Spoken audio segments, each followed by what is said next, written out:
Good morning, hiking friends. It's Micey, and I am awake, had my coffee and my first breakfast, and I'm packing up and getting ready to head out for day 3, which isn't really a day, it's more like a couple of hours.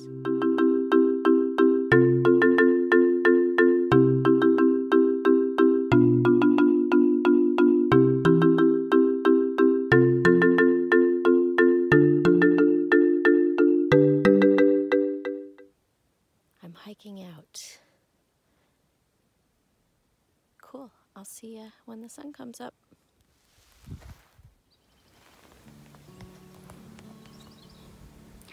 It's misty again.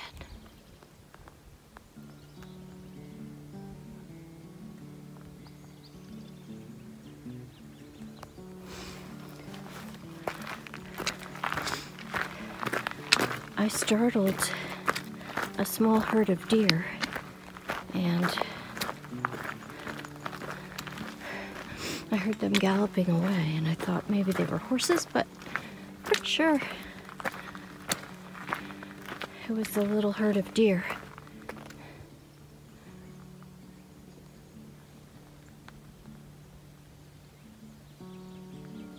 It's a good thing the trip is over because I have run out of toilet paper.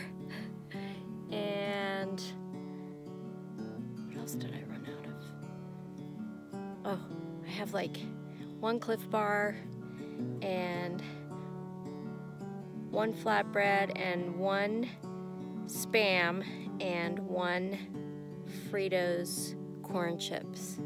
So I packed practically perfect.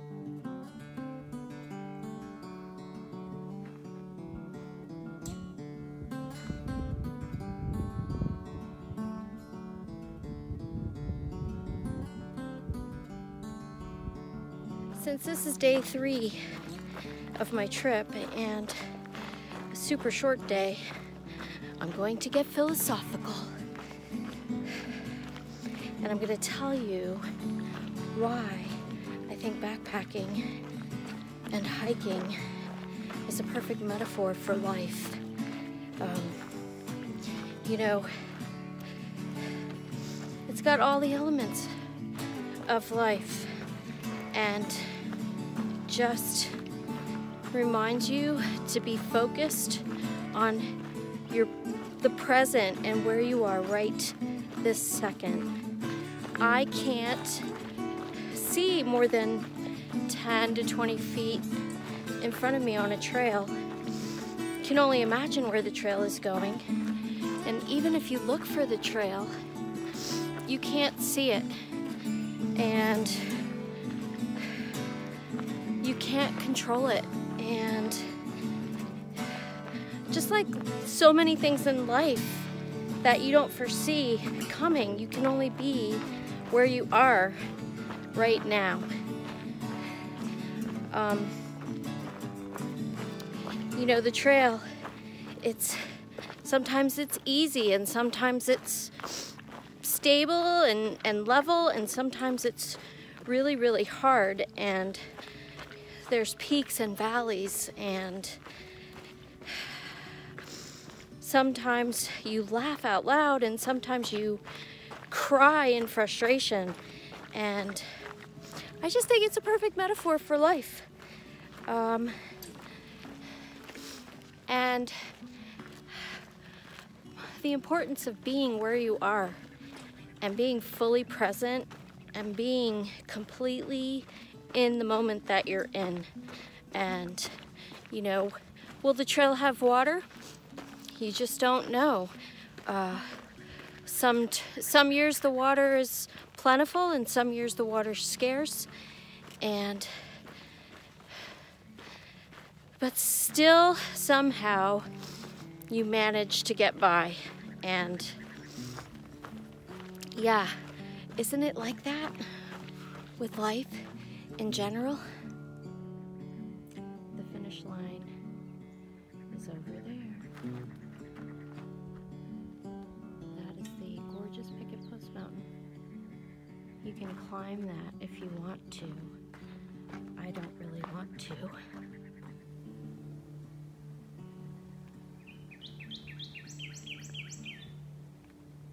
That's a cardinal singing.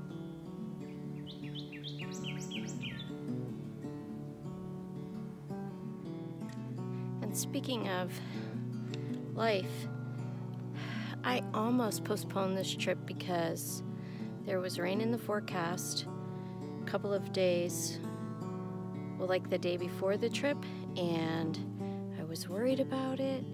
And yeah, I'm so glad I pushed through that fear because I have had such a great time out here. And I think the thing that pushed me over the edge to say I'm just gonna go for it is I've been reading this book by Bob Goff called Love Does, and man, he has such epic adventures, and he's way more spontaneous than I am, but you know, he's gotten into a boat and sailed it across the ocean to Hawaii in a race that he had no idea what he was doing, with him and a friend, and sailing an old rickety sailboat down the coast of California with his son because his son wanted a boat, and you know, taking his kids on the adventures when they were 10. Epic adventures, no matter where they were or the risk involved. And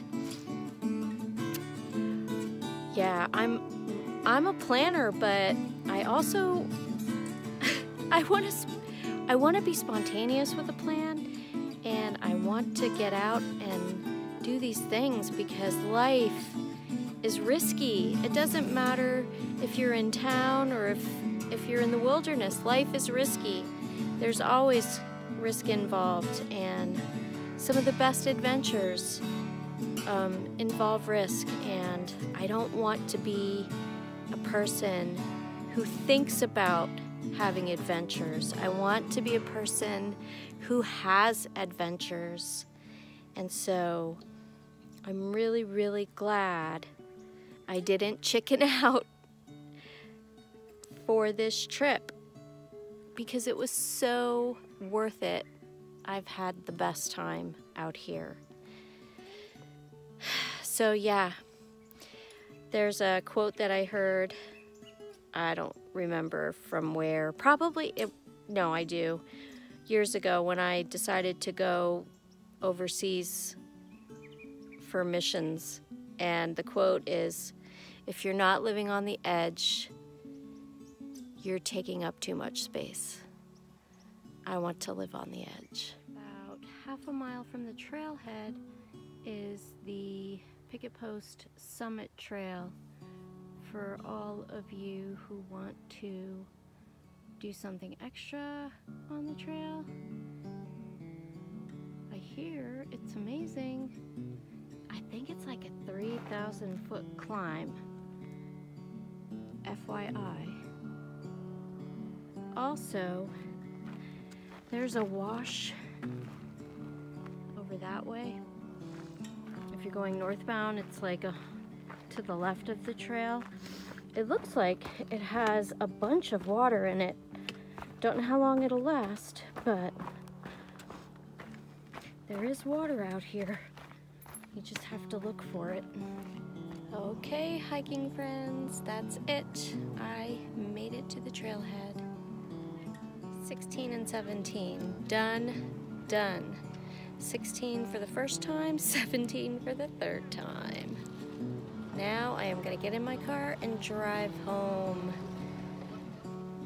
When I get home, I'm gonna weigh my pack again to see how much it weighed at the end. And then I will say my farewells. Well, I just got home and weighed my pack. So when I left on Thursday, my pack weight was about 29 pounds because that was with food, 3-day supply of food, and 6 liters of water, which I quickly learned I didn't need 6 liters of water. And now, after arriving home, My final pack weight is 17.8 pounds. So, yeah, big difference. I had a fabulous time. I'm so glad I went, and stay tuned for a follow-up video of things that I learned and so on. Thanks for watching. Thanks for coming along, and I can't wait to get back there. I can't wait to get back out on the Arizona Trail. I'm telling you, it is the bomb and so much fun. Thanks for following the adventure, and I will see you again next time out on the trail.